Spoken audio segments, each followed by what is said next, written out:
Assalamualaikum warahmatullahi wabarakatuh. Alhamdulillahi rabbil alamin. Wassalatu wassalamu ala ashrafil anbiya'i wal mursalin wa ala alihi wa ashabihi ajma'in. Qala Allah ta'ala fi kitabihil karim, ya ayyuhalladzina amanu taqullaha wa qulu qawlan sadida yuslih lakum a'malakum wa yaghfir lakum dhunubakum wa man yuti'illaha wa rasulahu faqad faza fawzan 'azima. Wa qala Rasulullah sallallahu alaihi wasallam, majtama'a qaumun fi baitin min buyutillah yatluna kitaballahi wa yatadarasuna fima bainahum illa nazalat alaihimus sakinah wa ghasyiyatuhumur rahmah wa haffathumul malaikah wa dzakarahumullahu fi man 'indah. Wa qala Rasulullah sallallahu alaihi wasallam, idza marartum biriyadil jannati farta'u. Qalu wa ma riyadul jannati ya Rasulullah? Qala hilakul dzikr. Bapak-bapak jamaah pengajian yang dirahmati oleh Allah Subhanahu wa taala, pada kesempatan malam hari ini kita akan melanjutkan pembahasan kita terhadap kitab Taisirul Latifil Mannan fi Khulasati Tafsiril Quran. Pada kesempatan-kesempatan yang telah lewat, telah kita bahas mengenai beberapa ayat-ayat dan surat yang terdapat di dalam Al-Quran, di mana pada pertemuan sebelumnya telah kita bahas mengenai surat Al-Fatihah dan perannya sebagai prinsip hidup, pedoman hidup kaum muslimin, dan juga surat Al-Baqarah ayat 136 yang berisikan universalitas atau keumuman dakwahnya para rasul, yaitu dakwah tauhid, di mana Islam meyakini kebenaran yang dibawa oleh para rasul, mengimani mereka dan mengimani apa yang mereka bawa berupa kitab-kitab dan inti ajaran mereka. Pada kesempatan malam hari ini kita akan mempelajari suatu ayat atau sebuah ayat yang sangat agung, sebagaimana disabdakan di dalam hadis yang diriwayatkan oleh Ubay bin Ka'ab, yang diriwayatkan oleh Imam Muslim, bahwasanya suatu ketika Ubay bin Ka'ab ditanya oleh Rasulullah sallallahu alaihi wasallam, ya Aba Muntir, wahai Abu Muntir, yaitu panggilan Ubay bin Ka'ab, ata dari ayatin min kitabillahi a'zam, apakah engkau tahu ayat yang terdapat di dalam Al-Quran yang paling agung? Apakah engkau tahu apa ayat di dalam Al-Quran yang paling agung? Ubay bin Ka'ab menjawab, Allahu wa rasuluhu a'lam. Allah dan Rasulnya lah yang lebih tahu, wahai Rasulullah. Beliau mengulangi pertanyaan itu lagi. Ya Aba Munzir, atadri ayya ayatin min kitabillahi a'zam. Wahai Abu Munzir, apakah engkau tahu apa ayat di dalam Al-Quran yang paling agung? Maka Ubay bin Ka'ab, yang beliau juga adalah qori'nya para sahabat, yang menguasai tafsir Al-Quran, yang memahami makna-makna dan isi Al-Quran, salah satu yang menjaga keotentikan bacaan Al-Quran hingga sampai ke tangan kita atau ke lisan-lisan kita, beliau menjawab dengan menyebutkan Bismillahirrahmanirrahim. Allahu la ilaha illa huwal hayyul qayyum. La ta'khudhuhu sinatun wa la nawm. Lahu ma fis samawati wa ma fil ardh. Man dzal ladzi yashfa'u indahu illa bi'idznihi. Ya'lamu ma baina aydihim wa ma khalfahum wa la yuhituna bi syai'in min 'ilmihi illa bima syaa' wasi'a kursiyyuhu as-samawati wal ardh wa la ya'uduhu hifdzuhuma wa huwal 'aliyyul 'azim. Ketika mendengar lantunan ayat Al-Qur'an dari Ubay tersebut, maka Rasulullah pun menepuk dada beliau, menepuk dada Ubay bin Ka'ab seraya mengatakan, "Selamat atas ilmu yang kau miliki, wahai Abu Munzir." Diriwayatkan oleh Al-Imam Muslim. Baik bapak-bapak yang dirahmati oleh Allah Subhanahu wa taala, mengapa ayat ini begitu agungnya? Mengapa ayat ini demikian besar perhatian Rasulullah sampai-sampai bertanya demikian kepada Ubay bin Ka'ab? Maka pada kesempatan malam hari ini akan kita bedah makna-makna yang terkandung di dalam ayat kursi ini. Dan tentunya ayat kursi ini sebagaimana surat Al-Fatihah yang menghimpun prinsip-prinsip makna-makna yang sangat dalam dan luas, yang setiap ayatnya, yang setiap katanya itu kalau kita maknai dan tafsirkan tentunya tidak akan cukup satu pertemuan. Bahkan beberapa ulama mensyarah atau menafsirkan ayat kursi ini jadi sebuah buku. Jadi sebuah buku. Saking banyaknya makna-makna dan hikmah-hikmah yang terdapat di dalam ayat kursi ini. Maka untuk membatasi luasnya samudra pengetahuan yang dihimpun oleh ayat kursi ini, kita akan mengambil secuplik saja mengenai dalil-dalil akidah yang terdapat di dalam ayat kursi ini.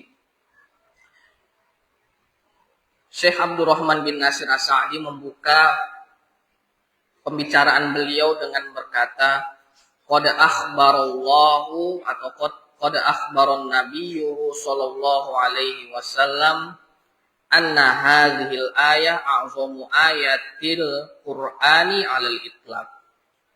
Bahwasanya Nabi sallallahu alaihi wasallam sebagaimana yang kita sebutkan tadi hadisnya mengabarkan bahwasanya inilah ayat yang paling agung dalam Al-Qur'an secara mutlak. Wa annaha tahfazu qari'aha minasyayatin wasyururi kulliha. Bahwasanya ayat kursi ini, kalam Allah ini melindungi orang-orang yang membacanya dari gangguan setan. Sebagaimana juga diriwayatkan di dalam hadis Abu Hurairah radhiyallahu anhu yang terdapat di dalam Sahih Muslim, bahwasanya Sahih Bukhari dalam Sahih Bukhari, bahwasanya suatu ketika Abu Hurairah diberikan kepercayaan oleh Rasulullah Shallallahu Alaihi Wasallam untuk menjaga gudang simpanan zakat, gudang simpanan zakat, kurma, gandum dan lain sebagainya. Suatu malam beliau dapati ada sesosok makhluk yang mengendap-endap dan mengambil sedikit dari perbendaharaan gudang itu. Beliau tangkap dan beliau interogasi.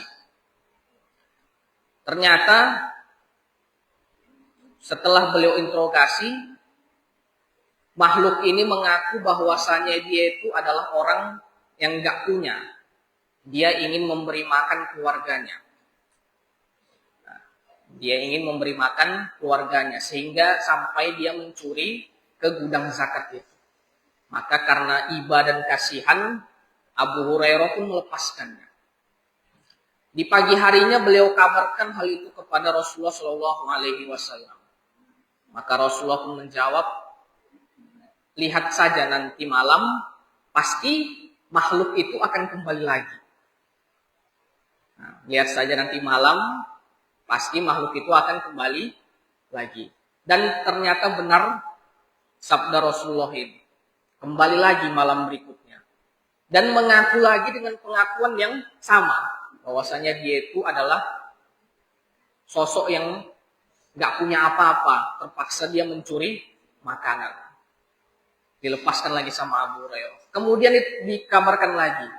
Dan malam ketiganya datang lagi makhluk itu. Sebagaimana dikabarkan juga oleh Rasulullah SAW. Datang lagi makhluk itu pada malam ketiga. Pada malam ketiga ini berazam Abu Hurairah untuk tidak melepaskan makhluk ini. Dan akan melaporkannya kepada Rasulullah atas perbuatannya. Maka makhluk ini pun berkata, sesungguhnya aku ini syaitan. Sesungguhnya aku ini syaitan dari kalangan jin. Maukah aku ajarkan engkau? Nah, setan ini mengajarkan Abu Hurairah sebagai ganti melepaskan dirinya agar tidak dibawa ke hadapan Rasulullah. Maukah aku ajarkan kepada engkau suatu bacaan yang apabila engkau baca saat engkau berbaring di tempat tidurmu dan engkau tidak akan diganggu oleh bangsaku, oleh kalangan syaitan dari bangsa jin. Maka Abu Hurairah pun berkata, kabarkan apa bacaan tersebut. Maka jin itu pun, syaitan itu pun memberikan surat atau membacakan ayat kursi ini. Maka setelah jin tersebut selesai membacakan ayat kursi ini, karena sudah janji, maka dilepaskan oleh Abu Hurairah. Pagi harinya beliau kabarkan peristiwa tersebut kepada Nabi Shallallahu Alaihi Wasallam. Maka Rasulullah pun menjawab, Sodaqol kadzab. Pendusta itu berkata benar. Pendusta tersebut, jin tersebut, setan tersebut berkata benar. Dari hadis ini Bapak-bapak yang dirahmati oleh Allah Subhanahu wa taala, dalilnya itu diambil dari perkataan siapa? Dari perkataan setan itukah atau dari keputusan yang diberikan oleh Rasulullah?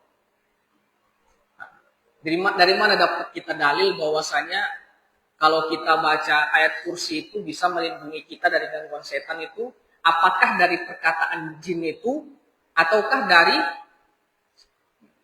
penegasan yang diberikan oleh Rasulullah? Dari mana, Pak? Dari penegasan Rasulullah. Adapun perkataan jin tadi, apabila tidak dibarengi dengan penegasan Rasulullah, bisa benar, bisa salah. Namun setelah diberikan penegasan, diberikan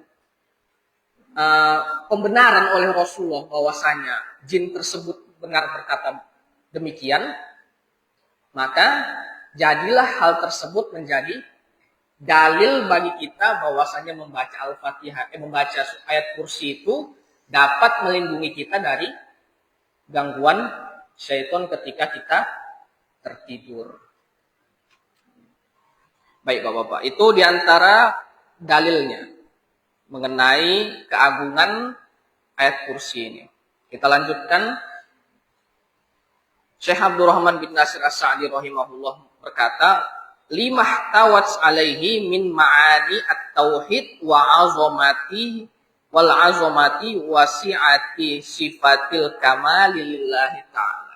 Kenapa ayat ini menjadi agung? Karena ayat ini mengandung tauhid dan penjelasan tentang keagungan Allah Subhanahu wa taala. Bapak-bapak yang dirahmati oleh Allah Subhanahu wa taala, tauhid menjadikan apa yang mengandungnya itu, apa yang mencakupnya itu menjadi mulia. Kita lihat bapak-bapak. Para nabi, gak cuma Nabi SAW. Para nabi berdakwah kepada satu hal yang mulia, yaitu tauhid.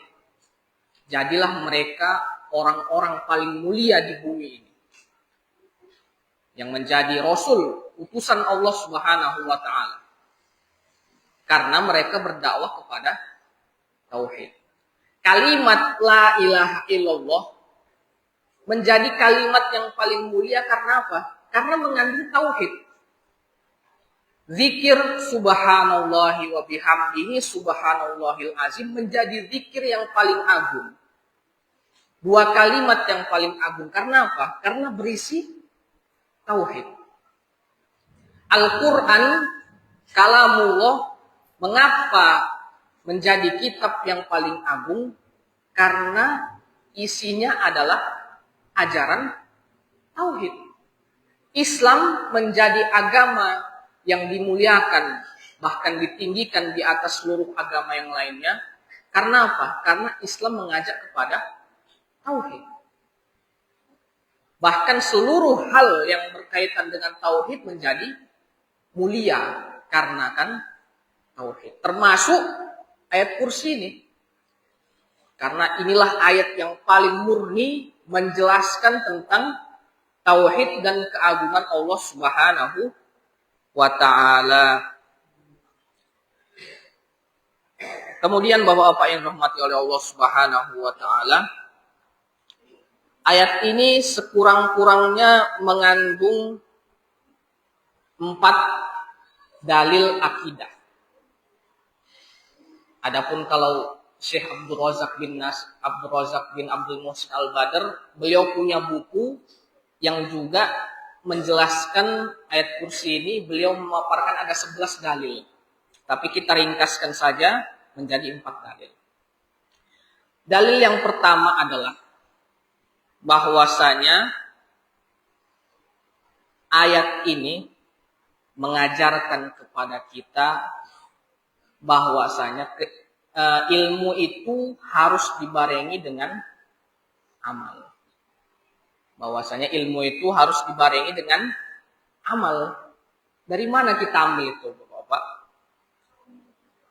Dari pembagian tauhid. Dari pembagian tauhid. Di antara para ulama ada yang membagi tauhid menjadi 5. Ada yang menjadi 4. Ada yang menjadi 3. Dan ada yang membagi menjadi 2 macam. Yaitu tauhid ma'rifah wal isbat. Tauhid mengetahui Allah dan menetapkan sifat-sifat bagi Allah. Mengetahui Allah, mengenal Allah, dan menetapkan sifat-sifat bagi Allah. Itu yang pertama, jenis tauhidnya. Kemudian jenis tauhid yang kedua adalah tauhidu al-ibadati wal amal. Tauhid mengesahkan Allah dalam perkara ibadah dan amal, pekerjaan. Kalau kita lihat struktur pembagian ini, struktur yang pertama, pembagian yang pertama itu berisikan al-ilm, ilmu, mengetahui Allah Subhanahu wa ta'ala dari nama-namanya dan sifat-sifatnya. Dari nama-namanya dan perbuatan-perbuatannya. Mengetahui, mengilmui Allah itu siapa, Allah itu sifatnya apa, Allah itu bagaimana perbuatannya terhadap para hambanya, terhadap dunia ini. Itu semua diketahui dalam tauhid ma'rifah wal isbat. Atau kalau simpelnya, Kalau usul yang sudah kita kenal itu tauhid rububiyah dan asma wa sifat. Rububiyah berkaitan dengan perbuatan Allah Subhanahu wa taala yang menciptakan, yang memberikan rezeki, yang mengatur alam semesta ini, semuanya dalam tauhid rububiyah. Adapun asma wa sifat berkaitan dengan zatnya Allah Subhanahu wa taala berupa nama-nama dan sifat-sifat pada Allah Subhanahu wa taala. Nama-nama dan sifat Allah Subhanahu wa taala. Mengetahui ilmu. Dan yang kedua jenis tauhidnya adalah al-ibadatu wal amal. Kenapa hal ini penting? Karena masih banyak orang yang menganggap tauhid itu cuma yang pertama, Pak. Seperti golongan Asy'ariyah. Orang-orang Asy'ari meyakini kalau tauhid itu hanya tauhid yang jenis pertama saja, mengenal Allah. Mereka meyakini bahwasanya Allah itu sang pencipta. Allah itu yang maha mengatur alam semesta ini. Allah itu yang memberikan rezeki. Tapi dalam praktek ibadahnya mereka memisahkan jenis tauhid ini. Sehingga banyaklah menyebar di kalangan orang-orang Asy'ariyah peribadatan terhadap kubur, peribadatan atau tawasul terhadap orang-orang yang telah meninggal dunia. Karena apa? Karena mereka itu tidak menggabungkan antara ilmu dengan amal. Mereka mengilmui tapi dalam prakteknya sangat bertentangan. Mereka tidak menggabungkan dua jenis tauhid ini, yaitu tauhid al-ibadah wa tauhid al-ma'rifah. Tauhid ibadah dan tauhid pengetahuan. Yang kedua adalah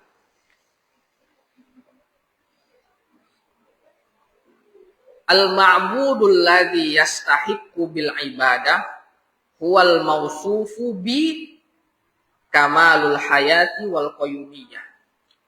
Nah, ini yang kedua ini adalah penjelasan mengenai zat yang berhak untuk diibadahi dari sisi rububiyahnya, dari sisi kesempurnaannya dalam segi yang pertama adalah segi kehidupan dan pengaturannya serta ketidakperlunya terhadap sesuatu. Sebagaimana difirmankan oleh Allah Subhanahu wa taala dalam bagian pertama ayat kursi, Allahu la ilaha illahu. Itu ibadah. Tidak ada ilah yang berhak untuk diibadahi kecuali Allah. Al-Hayyul Qayyum. Dijelaskan oleh Syekh Abdurrahman bin Nasir As-Sa'di di sini, Al-Hayyu maknanya adalah yatadammanu jami'as sifati dzatiyah. Yang maknanya adalah sifat maha hidup ini terkandung di dalamnya kesempurnaan sifat-sifat pribadi. Maksudnya bagaimana? Allah Subhanahu wa taala hidup itu maha hidup. Yang tidak didahului oleh kematian, yang tidak didahului oleh ketiadaan. Itulah sempurnanya Al-Hayy milik Allah Subhanahu wa taala. Kalau kita ini Bapak-bapak, hidup kita itu ada permulaannya. Nah, ada permulaannya ketika kita di dalam kandungan. Itu awal mula kehidupan seorang manusia. Dan ada akhirnya di mana kita meninggal dunia. Itulah kehidupan. Surga yang meskipun abadi tetapi memiliki awal mula. Allah ciptakan surga tersebut. Neraka juga demikian. Dan makhluk-makhluk yang abadi itu memiliki awal mula. Sehingga sifat kehidupan mereka itu ada kekurangannya, yaitu mesti memiliki awal mula kehidupan. Sedangkan Allah Subhanahu wa taala Maha suci dari hal tersebut. Tidak memiliki awal dan juga tidak memiliki akhir. Bahkan sebagaimana disebutkan dalam firman Allah Subhanahu wa taala, "Huwal awwal wal akhir waz zahiru wal batin." Dialah yang maha awal. Tidak ada permulaan di belakangnya. Dan dialah akhir, tidak ada kesudahan setelahnya. Waz zahir, yang maha mengetahui yang nampak, wal batin, yang mengetahui yang tersembunyi. Itulah sifat hayynya Allah Subhanahu wa taala. Al-Qayyum. Al-Qayyum ini maknanya adalah yang maha memberikan segala sesuatunya kepada makhluk dan tidak memerlukan sesuatu pun dari makhluk. Kemandirian. Qayyumiyah itu maknanya bisa kemandirian. Nggak perlu siapa-siapa. Nggak perlu siapa-siapa dan apa-apa. Kalau kita, Pak, kita masih perlu siapa-siapa. Karena kalau mati, nggak ada yang membantu kita. Kecuali orang-orang mungkin yang kenalan kita. Membantu menguburkan, membantu mengkafani. Kita masih butuh kepada makhluk. Kepada sesuatu. Udara, air, makanan, suplemen, penegak tubuh. Semua kita perlu itu.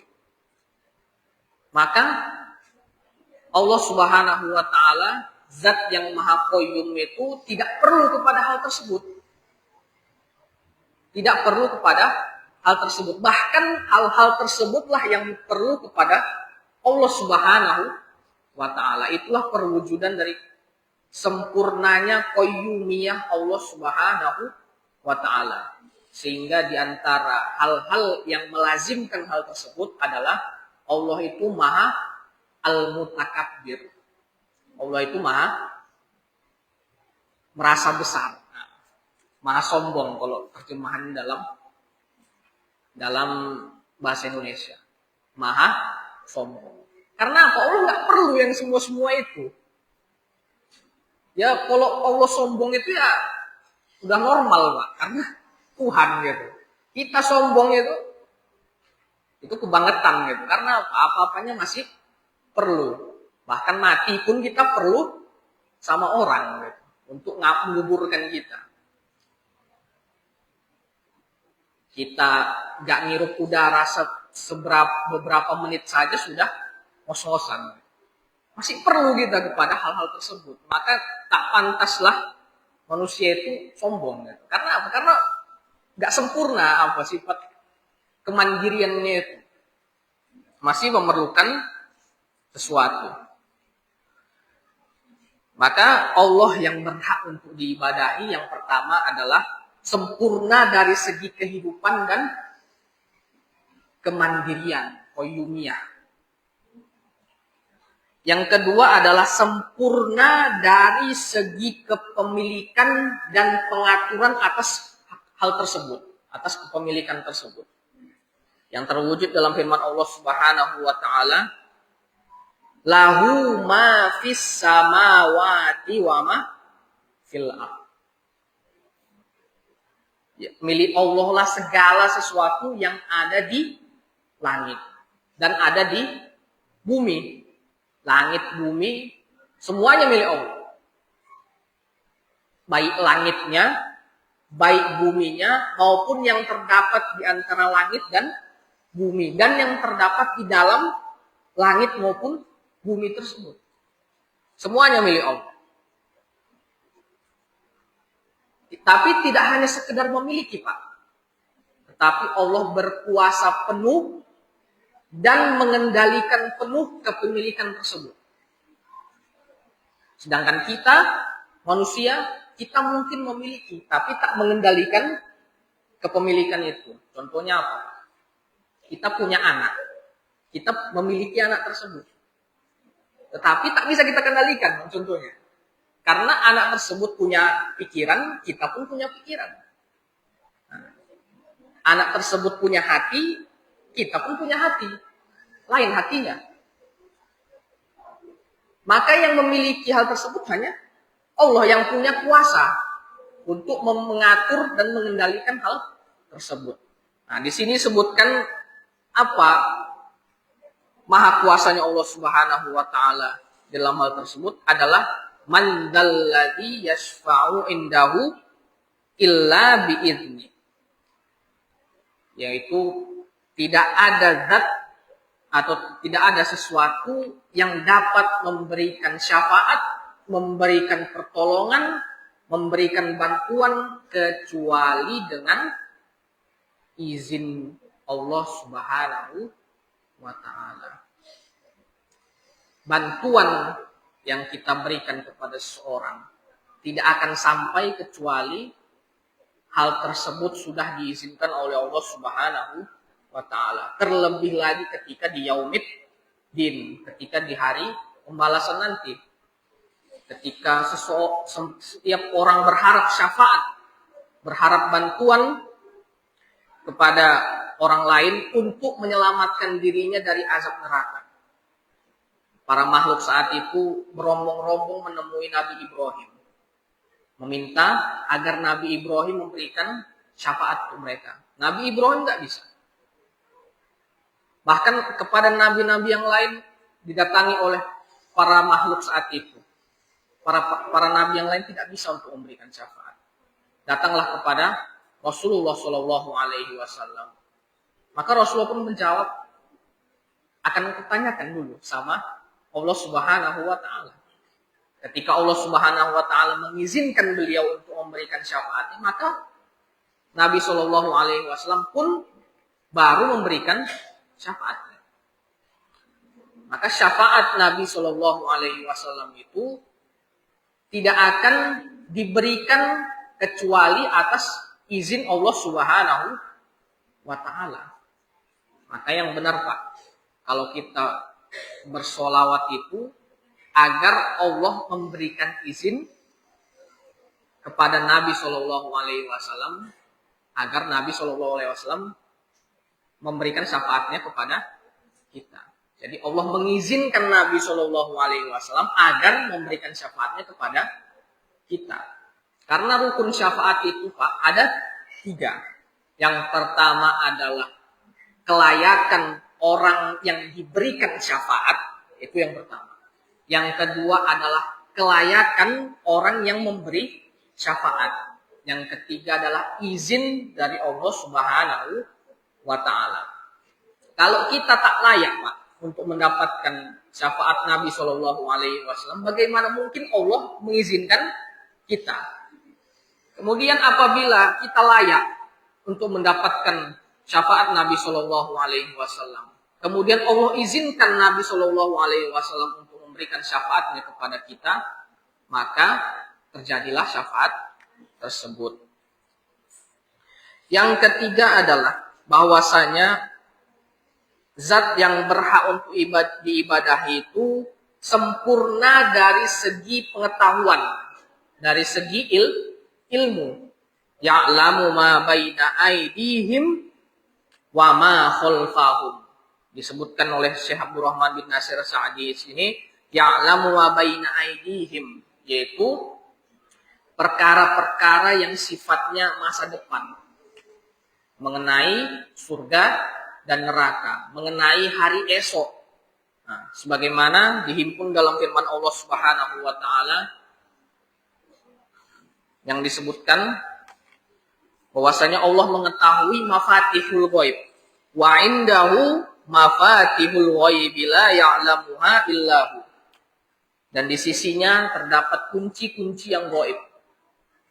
La ya'lamuha illahu, yang tidak ada yang mengetahuinya satu orang pun kecuali dirinya. Wa ya'lamu ma fil barri wal bahr, mengetahui segala sesuatu yang terdapat di dalam daratan maupun lautan. Wa ma tasqutu min waraqatin illa ya'lamuha, dan apa yang jatuh berupa daun-daunan kecuali Allah pasti mengetahuinya. Wala habbatin fi zulumatil ardi wala qatbin wala yabisin illa fi kitabim mubin. Dan biji-bijian yang terdapat di dalam bumi, yang terdapat di dalam kegelapan, tidak ada yang mengetahuinya kecuali Allah Subhanahu wa ta'ala. Maka yang berhak untuk kita ibadahi adalah Allah Subhanahu wa ta'ala dari segi kesempurnaan ilmunya. Baik yang masa mendatang atau masa depan ataupun masa lalu yang berkaitan dengan perbuatan-perbuatan hamba.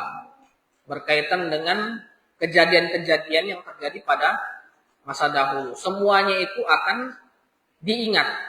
Semua itu telah diketahui oleh Allah Subhanahu wa ta'ala dan akan dipersaksikan nanti di Yaumiddin. Maka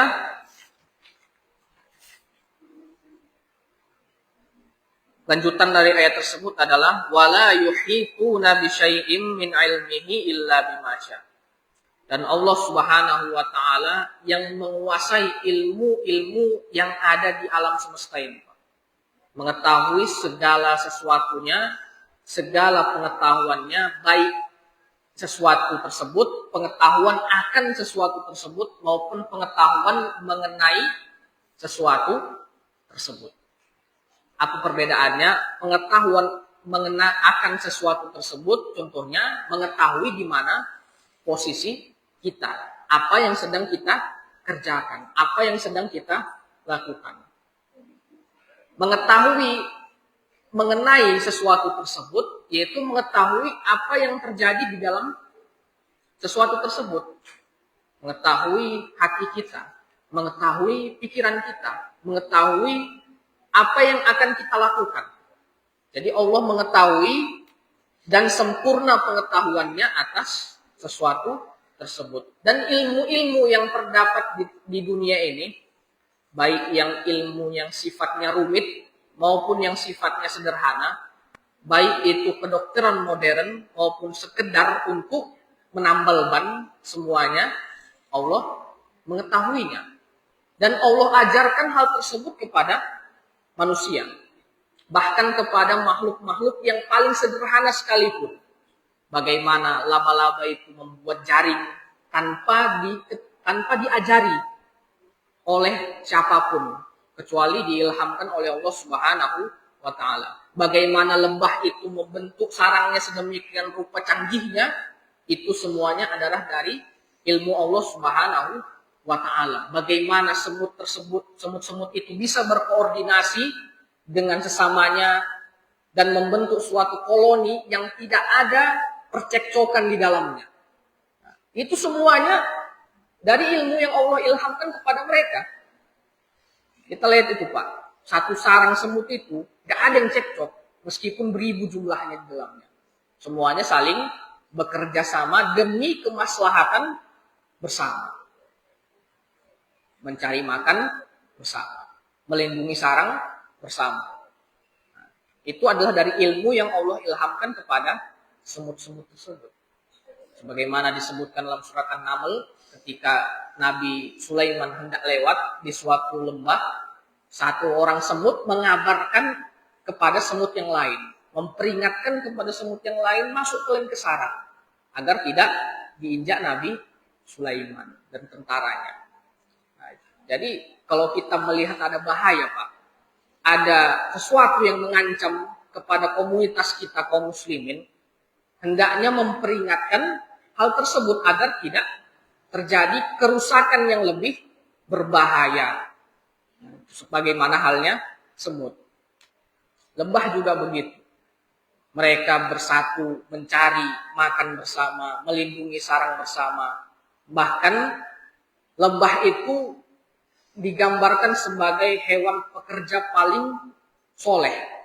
Hewan pekerja yang paling soleh. Sebagaimana disebutkan dalam surat An-Nahl, bahwasanya lebah itu kalau milih rumah yang paling baik tempatnya. Di puncak-puncak bukit, di puncak pohon yang tinggi, agar aman. Kemudian mencari makan dari yang baik-baik. Nah, dari bunga, dari saripati yang baik-baik, sehingga lahirlah apa? Lahirlah dari perutnya itu obat, minuman yang menjadi syifa, menjadi penyembuh bagi orang-orang yang meminumnya. Dari hasil apa Pak? Mencari rezeki yang halal. Makanya itu pekerja yang soleh itu diumpamakan seperti lebah, mencari rezeki yang halal, menghasilkan hasil yang halal. Demikian Pak, itu diantara luasnya ilmu Allah Subhanahu wa Ta'ala. Dan yang ketiga, yang keempat. Yang keempat adalah zat yang paling berhak untuk diibadahi itu adalah sempurna dari segi kekuasaan dan keagungannya. Kalau kita lihat Bapak-bapak, ketika kita belajar sejarah itu, kaum-kaum yang menguasai dunia ini paling luas, itulah kaum yang besar. Contohnya apa? Ketika tentara Mongol di bawah kendali Genghis Khan, mereka menguasai hampir 2/3 dunia. Dari menunggang kuda dan menaklukkan daerah-daerahnya. Bahkan menghancurkan peradaban Islam yang begitu tinggi di zaman Khalifah Abbasiyah. 2/3 dunia takluk di hadapan mereka.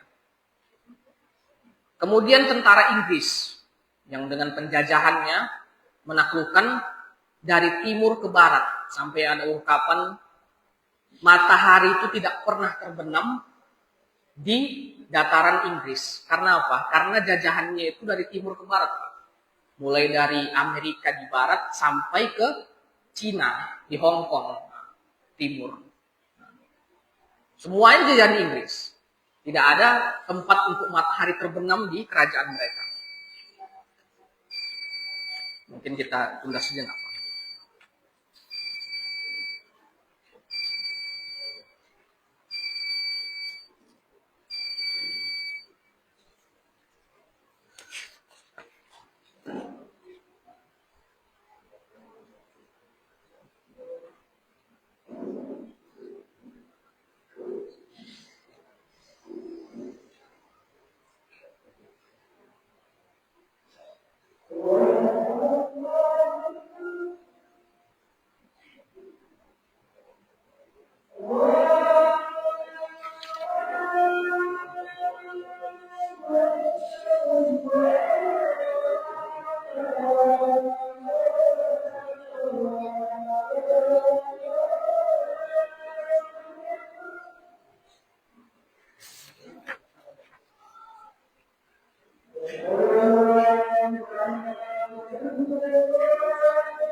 Baik. Baik. Jadi karena luasnya kekuasaan mereka, mereka dianggap sebagai bangsa yang besar, bangsa yang ditakuti oleh bangsa-bangsa lainnya. Adapun Allah Subhanahu wa taala memaparkan di dalam ayat ini wasi'a kursiyuhus samawati wal ard. Luas kursinya di antara makhluk Allah Subhanahu wa taala adalah al-kursi. Satu makhluk itu. As-samawati wal ard. Luasnya itu setara luas langit dan bumi. Samawat, langit-langit dan bumi-bumi. Langit seluruhnya, 7 lapis langit itu dan bumi. Bahkan diibaratkan dalam sabda Rasulullah SAW, bumi itu dengan kursi ibaratkan cincin yang dilemparkan ke padang pasir yang luas. Cincin dengan padang pasir yang luas. Cincin yang sekeping itu Pak dilemparkan ke padang pasir yang luas.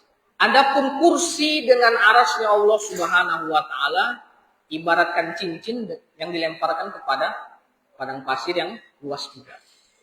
Itu perbandingan luasnya, agungnya Allah Subhanahu wa taala, di mana kekuasaannya itu adalah meliputi seluruh makhluk, seluruh alam semesta ini. Maka kesimpulannya sebagaimana disebutkan oleh Syekh Abdurrahman bin Nasir As-Sa'di, fa'ayatun, ayat ini ihtawat ala hadhil ma'ani allati hiya ajallul ma'ani. Maka ayat ini mengandung hal makna-makna yang merupakan makna yang paling agung. Arti-arti hikmah-hikmah yang paling agung.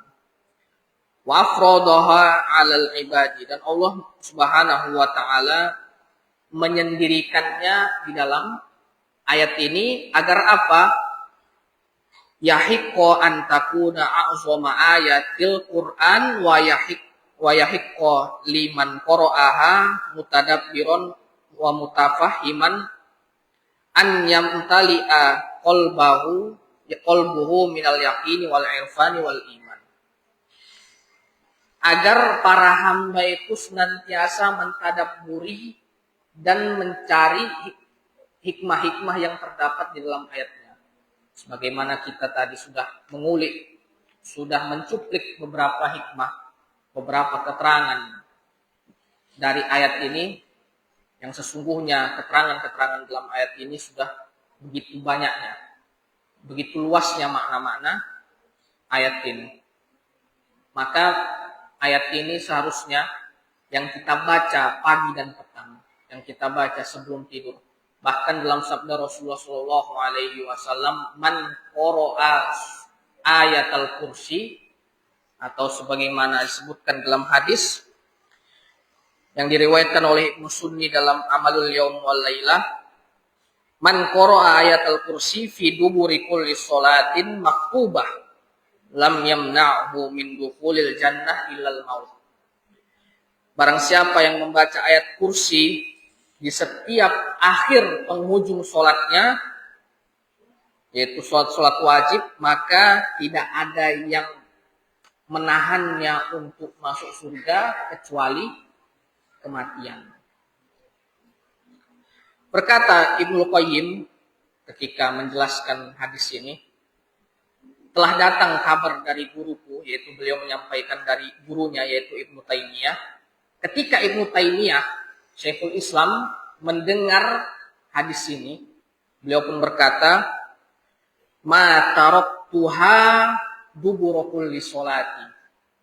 Tidak akan pernah kutinggalkan untuk membacanya di setiap akhir sholatku, di setiap penghujung sholatku. Mudah-mudahan kita diberikan keistiqomahan dan juga hidayah untuk senantiasa mentadabburi, membaca dan merenungi makna-makna yang terkandung di dalam ayat yang agung ini, Semoga kita dijadikan oleh Allah Subhanahu wa taala termasuk ke dalam sabda Rasulullah Shallallahu alaihi wasallam, barang siapa yang membaca ayat kursi di penghujung sholatnya, maka tidak ada yang bisa menahannya untuk masuk surga kecuali kematian.